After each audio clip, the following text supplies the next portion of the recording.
గార్డెన్లో ప్లాట్ల విక్రయాల వ్యవహారంపై స్పందించిన కాప్రా తహసీల్దార్. ప్రభుత్వ భూమిగా గుర్తించి సూచిక బోర్డును ఏర్పాటు చేయడం జరిగిందని తహసీల్దార్ వివరణ.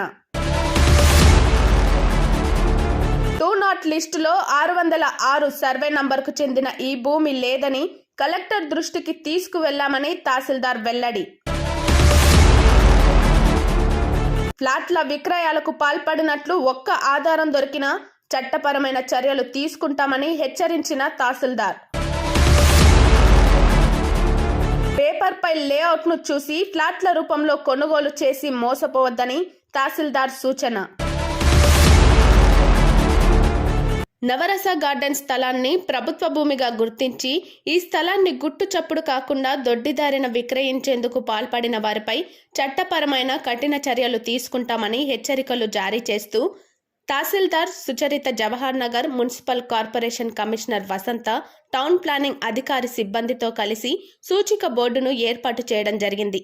అధికారికంగా ఏర్పాటు చేసిన ఈ సూచిక బోర్డును తొలగించేందుకు యత్నించిన సూచిక బోర్డు ఉండగానే ఈ స్థలం అమ్మకాలకు పాల్పడి సొమ్ము చేసుకోవాలని చట్టవిరుద్ధ కార్యకలాపాలకు పాల్పడిన కనీవిని ఎరుగని రీతిలో చర్యలు తీసుకోబడతాయని తహసీల్దార్ స్పష్టం చేశారు.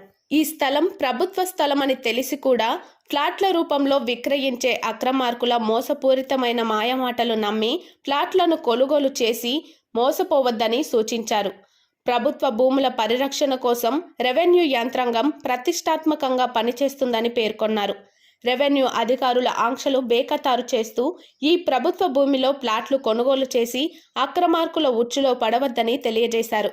నవరస గార్డెన్ స్థలంలో ఎవరైనా ఫ్లాట్లు విక్రయిస్తున్నట్లు ఏ ఒక్క ఆధారం ఉన్నా తమ దృష్టికి తీసుకువచ్చి అక్రమార్కులను శిక్షార్హులను చేసేందుకు సహకరించాలని కోరారు.